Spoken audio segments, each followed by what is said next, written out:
स्वागत है आपका आपके अपने YouTube चैनल सरस्वती ज्ञानधारा पर। आज हम लोग कक्षा 11 की जीव विज्ञान के कोशिका जीवन की इकाई पाठ के अंतर्गत आने वाले गुणसूत्र के बारे में पढ़ेंगे। गुणसूत्र को अंग्रेजी में क्रोमोसोम कहते हैं। ठीक है, तो गुणसूत्र के बारे में आज पढ़ना है।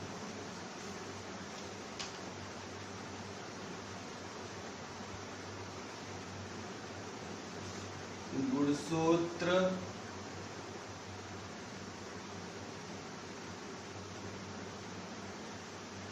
क्रोमैटिन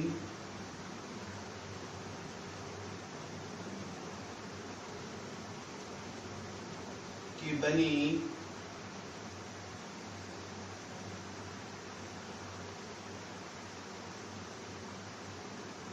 सूत्राकार संरचना है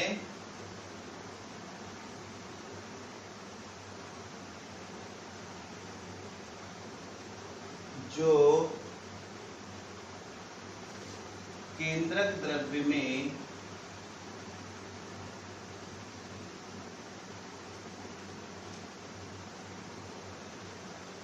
पाए जाते हैं।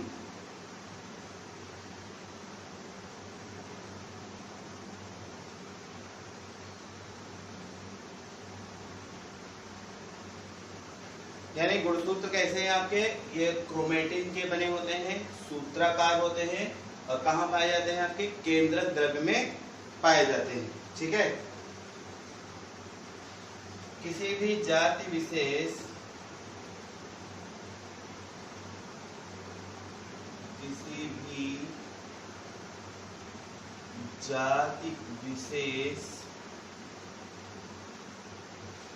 भी जाति विशेष के लिए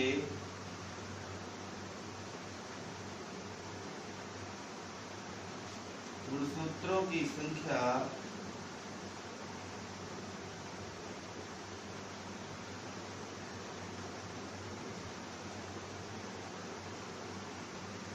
किसी भी एक जाति के लिए क्या करें? गुणसूत्रों की संख्या है वो निश्चित होती है।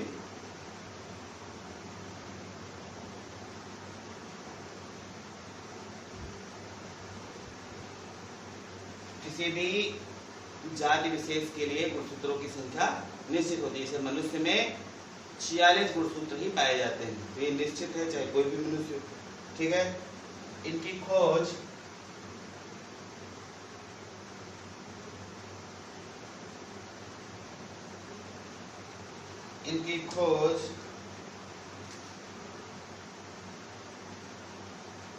स्ट्रासबर्गर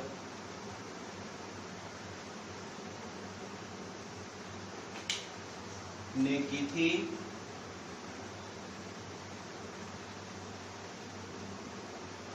तथा नाम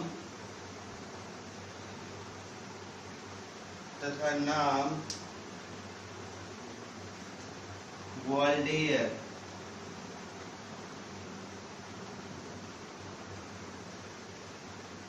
ने दिया था।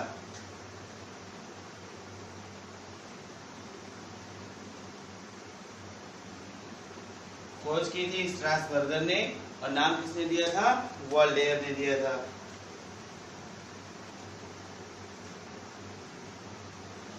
गुणसूत्र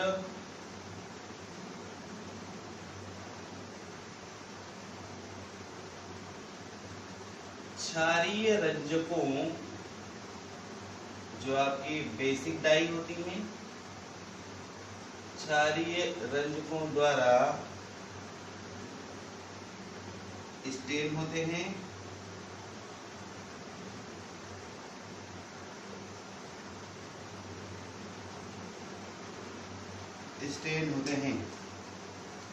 सटन तथा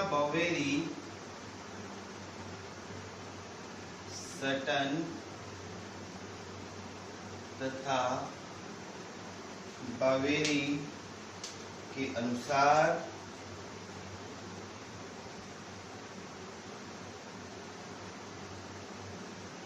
सटन तथा बावेरी के अनुसार गुणसूत्र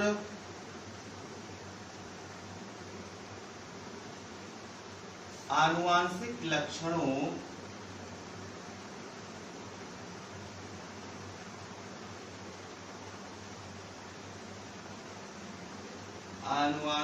लक्षणों को एक पीढ़ी से दूसरी पीढ़ी में ले जाते हैं। ठीक है, तो गुणसूत्र क्रोमैटिन से बने होते हैं, सूत्राकार रचना होते हैं और कहाँ पाए जाते हैं? केंद्रक द्रव्य में पाए जाते हैं। ठीक है, एक निश्चित जाति में गुणसूत्रों की संख्या क्या होती है? निश्चित होती है। इनकी खोज स्ट्रासबर्गर ने की थी और नाम किसने दिया था? वॉल्डेयर ने दिया था। ठीक है, आगे याद रखेंगे सटन और बावेरी ने क्या, और हाँ ये याद रखेंगे क्या कि गुणसूत्र की स्टेनिंग किसके द्वारा होती है? आपकी जो क्षारीय रंजक हैं, जो आपकी बेसिक डाइज हैं, उस बेसिक डाइज के द्वारा अगर स्टेन किया जाए तो गुणसूत्र में कलर आ जाता है। सटन और बावेरी ने बताया कि गुणसूत्र ही लक्षणों को एक पीढ़ी से दूसरी पीढ़ी में ले जाते हैं, यानी जो लक्षण एक पीढ़ी से दूसरी पीढ़ी में जाते हैं वो किसके द्वारा जाते हैं? आपके सटन तथा गुणसूत्रों के द्वारा जाते हैं। ये बताया किसने? आप सटन और बावेरी ने बताया।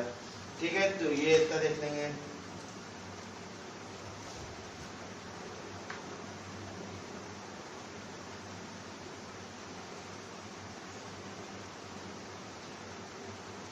एक पॉइंट और याद रखेंगे, कोशिका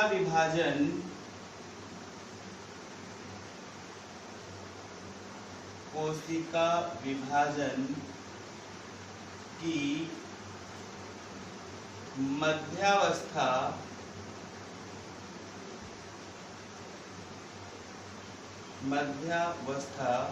में गुणसूत्र अधिक स्पष्ट दिखाई पड़ते हैं, अधिक स्पष्ट दिखाई पड़ते हैं। क्लियर? गुणसूत्र में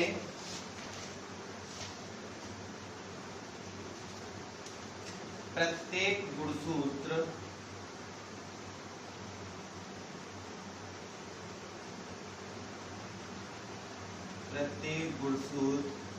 में निम्न लिखित भाग होते हैं।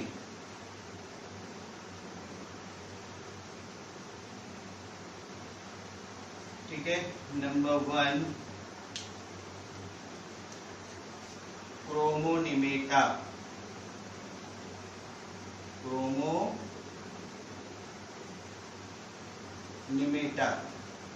Number 2, number 3, number 4। Number 2 matrix. पहला हो गया आपका क्रोमोनिमेटा, दूसरा हो गया आपका मैट्रिक्स, तीसरा हो जाएगा गुणसूत्र बिंदु।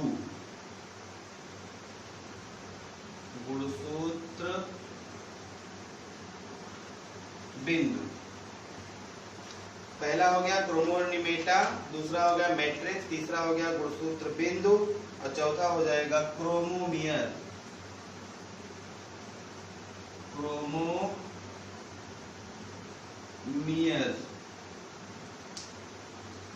इसके बाद हो जाएगा आपका द्वितीयक संकीर्णन,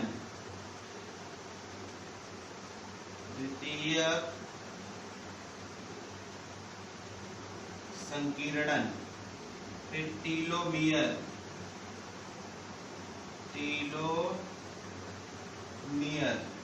और सबसे लास्ट में हो जाएगा आपका सैटेलाइट। प्रत्येक गुणसूत्र में ये इतने स्पष्ट भाग होते हैं। पहला हो गया क्रोमोनिमेटा, दूसरा हो गया मैट्रिक्स, तीसरा हो गया गुणसूत्र बिंदु, चौथा हो गया क्रोमोमियर। क्रोमोमियर को ही जीन्स बोलते हैं। पांचवा हो जाएगा द्वितीयक संकीर्णन, छठा है टीलोमियर, सातवां है सैटेलाइट। अब सभी प्रत्येक को अलग अलग देख लेते हैं।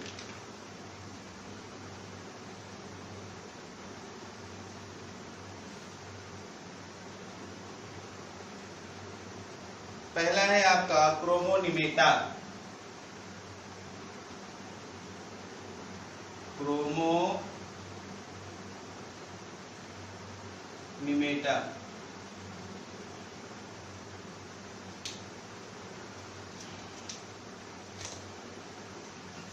प्रत्येक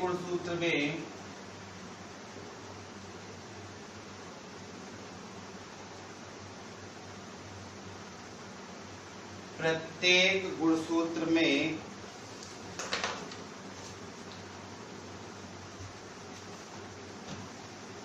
दो समान लक्षणों वाली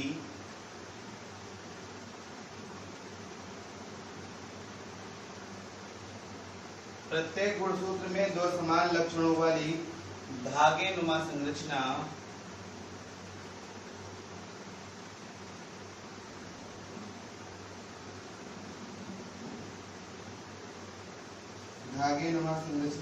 होती है।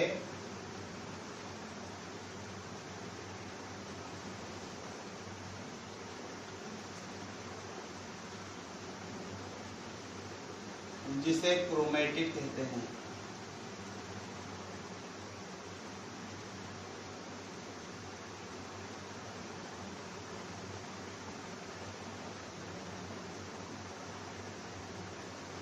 जिसे क्रोमैटिड कहते हैं। प्रत्येक क्रोमैटिड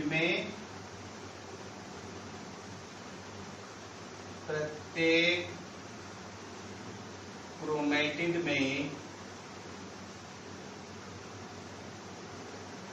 अनेक पतले पतले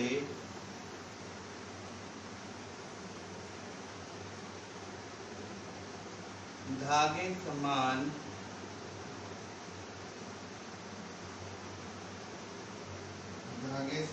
क्रोमोनिमा पाए जाते हैं। क्रोमोनिमा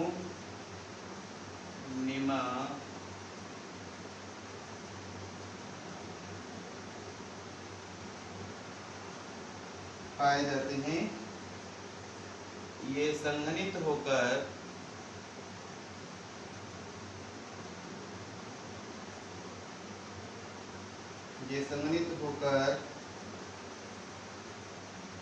क्रोमैटिड कहलाते हैं।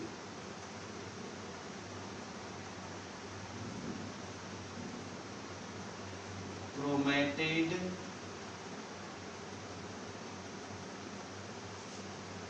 कहलाते हैं।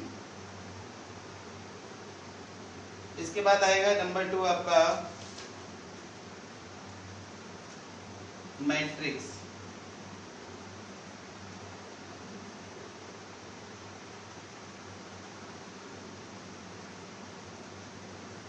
नंबर 2 आपका मैट्रिक्स आ जाएगा।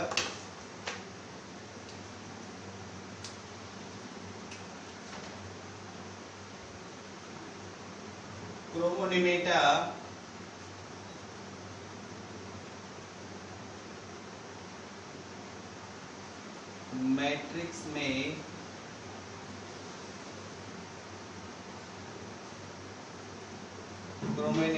मैट्रिक्स में मिलते हैं।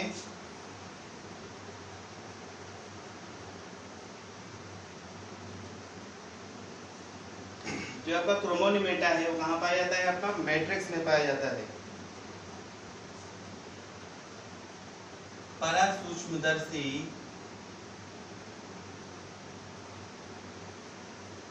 परासूक्ष्मदर्शी से देखने पर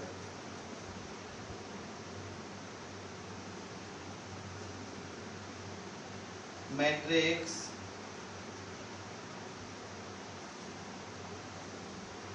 दिखाई नहीं देता है।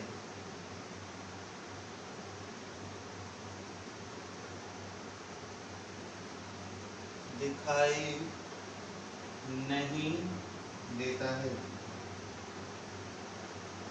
मैट्रिक्स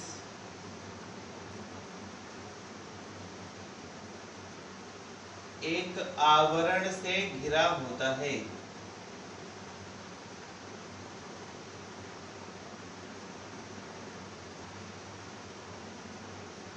मैट्रिक्स एक आवरण से घिरा होता है। इसके बाद देखेंगे तीसरा आ जाएगा आपका गुणसूत्र बिंदु।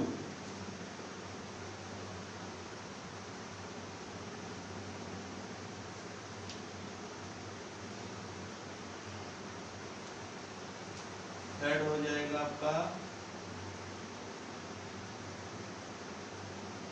गुणसूत्र बिंदु।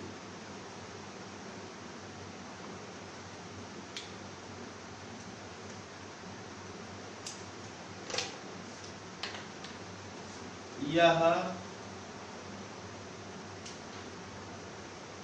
अत्यंत महत्वपूर्ण भाग होता है।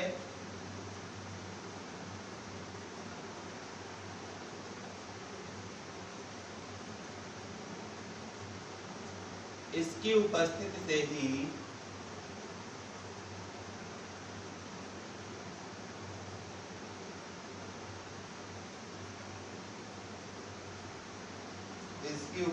से ही टर्कू बनते हैं।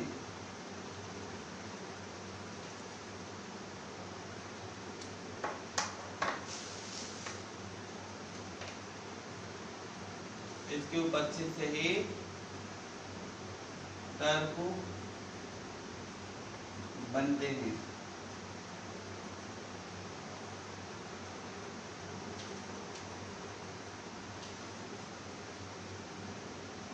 इससे ही गुणसूत्र को एक निश्चित आकार मिलता है।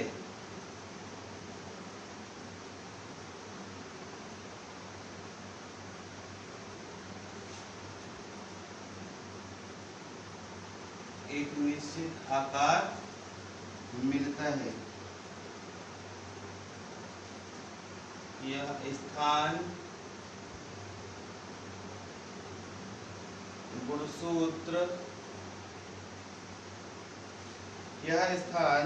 गुणसूत्र का प्राथमिक संकीर्णन भी कहलाता है।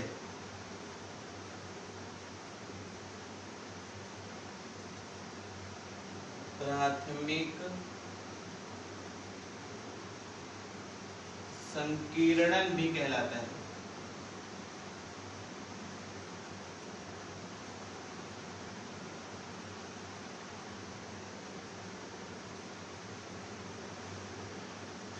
जो आपका गुणसूत्र बिंदु है उस गुणसूत्र बिंदु को क्या कह रहे हैं? प्राथमिक संकीर्णन भी कहते हैं। ठीक है। गुणसूत्र पर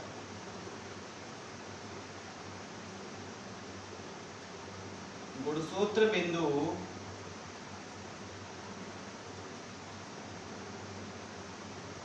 गुणसूत्र बिंदु उपस्थित होने पर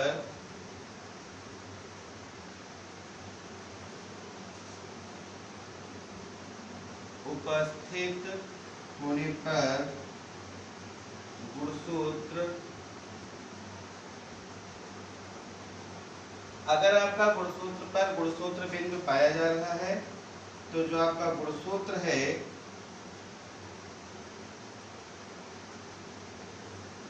एसेंट्रिक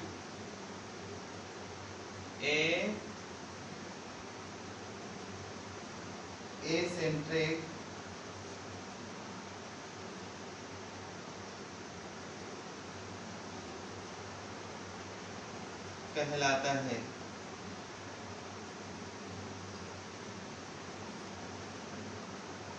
अगर गुणसूत्र पे आपका एक गुणसूत्र बिंदु है, गुणसूत्र पर एक गुणसूत्र बिंदु उपस्थित होने पर गुणसूत्र एसेंट्रिक कहलाता है। ठीक है। गुणसूत्र बिंदु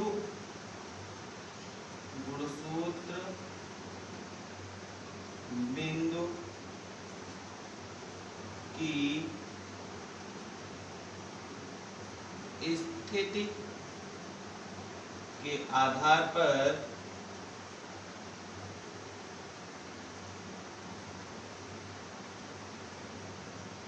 गुणसूत्र निम्न प्रकार के होते हैं।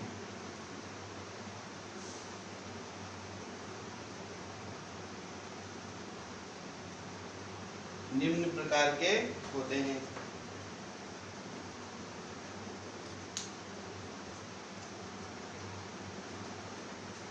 नंबर 1 मध्य केंद्री। मध्य केंद्री या इसको बोलते हैं मेटासेंट्रिक। अगर गुणसूत्र बिंदु गुणसूत्र के बिल्कुल मध्य भाग में होगा तो उसे क्या कहेंगे? मेटासेंट्रिक। ठीक है, यहाँ पे ऐसे लिख देंगे, क्या कहाँ होगा? मध्य भाग में। जो आपका गुणसूत्र बिंदु है वो गुणसूत्र के मध्य भाग में होगा तो क्या कहलाएगा? मध्य केंद्री। डायग्राम बना सकते हैं उसका। ऐसे कैसे बनाएंगे? गुणसूत्र बिंदु हो गया, एक गुणसूत्र की आर्म ये हो गई और दूसरे गुणसूत्र की आर्म ये हो गई। ठीक है, इस प्रकार से ये आपका क्या होगा? मध्य केंद्री।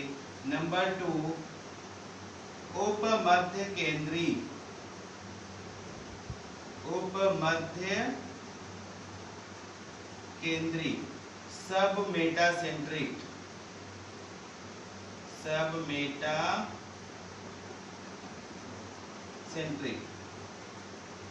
सब मेटासेंट्रिक कहाँ होगा? मध्य बिंदु के समीप होगा। मध्य बिंदु के समीप।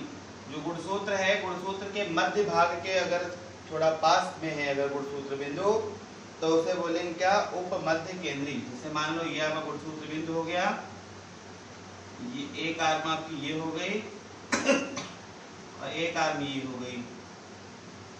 ये कैसा हो जाएगा आपका? उपमध्य केंद्री। तीसरा अगर देखें, थर्ड अग्र बिंदु।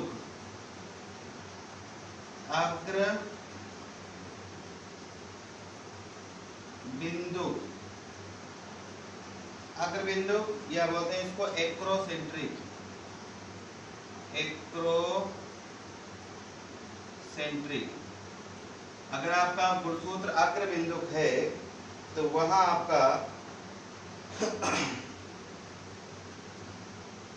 आपका जो गुणसूत्र बिंदु जो होगा वो अग्र बिंदु में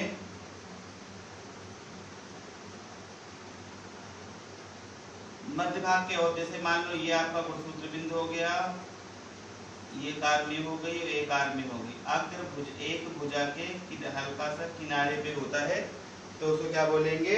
अग्र बिंदु बोलेंगे। उसके बाद आता है चौथा आ जाएगा आपका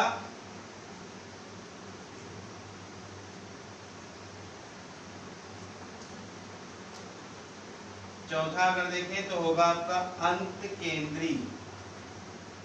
अंत्य केंद्री।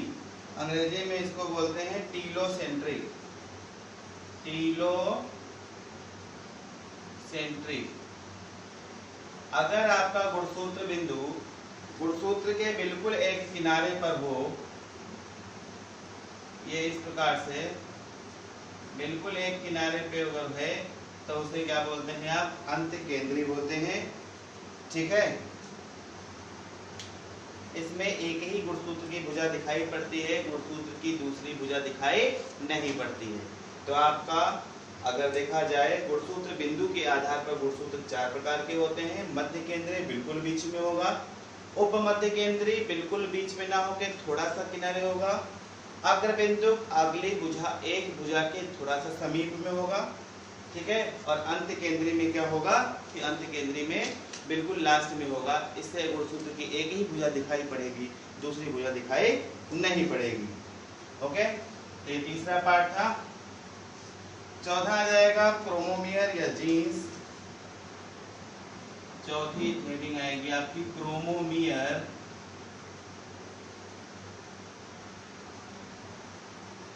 या जीन, क्रोमोमेयर या जीन गुणसूत्र पर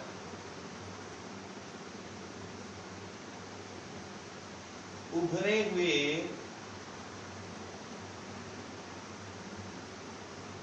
दाने के समान रचनाएं पाई जाती हैं,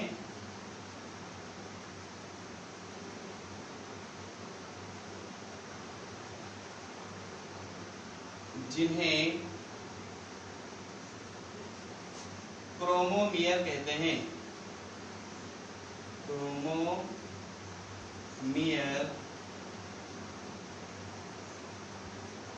कहते हैं। जोहानसन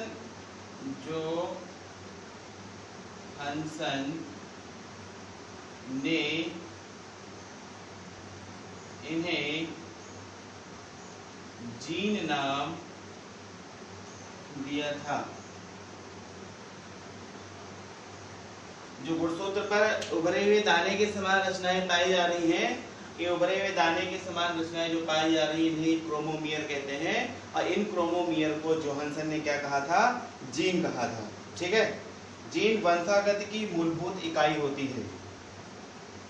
जीन वंशागत की मूलभूत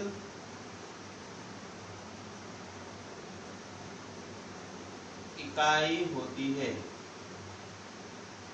ये आपका चौथा हो गया। पांचवा पार्ट अगर देखेंगे तो पांचवा आएगा द्वितीयक संकीर्णन। द्वितीयक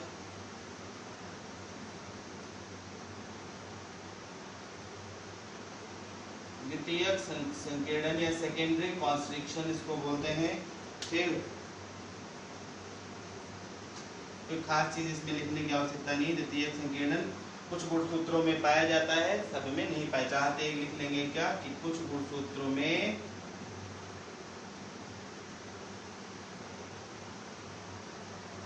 पाया जाता है, सब में नहीं पाया था। कुछ गुणसूत्रों में द्वितीयक संकीर्णन होता है। छठा पॉइंट जो आपका था वो था टीलोमियर।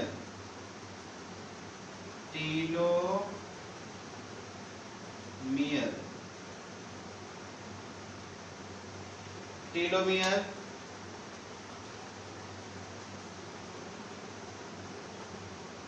प्रत्येक गुणसूत्र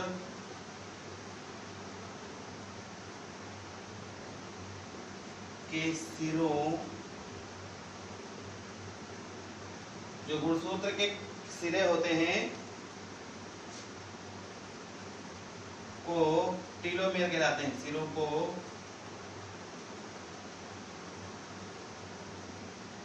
टीलोमियर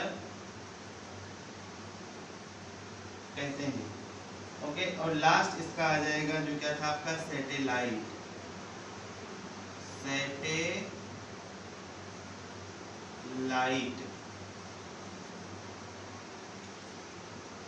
द्वितीयक संकीर्णन से आगे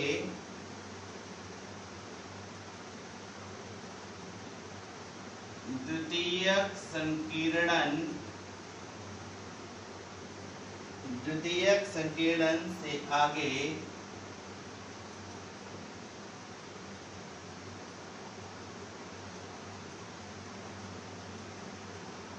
का गुणसूत्र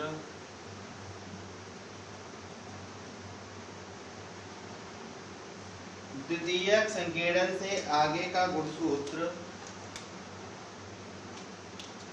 का छोटा सा भाग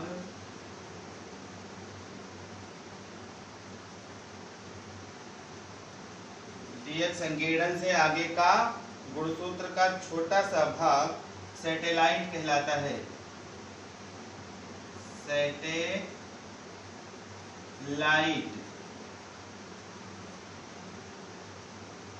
कहलाता है। ठीक है, तो इस प्रकार से आपका गुणसूत्र पूरा हो गया है। ये आपका डायग्राम बना हुआ है गुणसूत्र का। आशा है आपको ये वीडियो आज का समझ में आ गया होगा। अगर समझ में आ गया है तो इस वीडियो को लाइक अवश्य करेंगे और हाँ, कमेंट बॉक्स में जाकर कमेंट जरूर करें कि आपको वीडियो कैसा लगा है, समझ में आया है कि नहीं आया है। इसके बारे में आप कमेंट बॉक्स में जाकर बता सकते हैं। ठीक है, वीडियो को लाइक करें, अपने मित्रों में शेयर करें और अगर चैनल को सब्सक्राइब न किया हो तो चैनल को सब्सक्राइब करें। Thank you.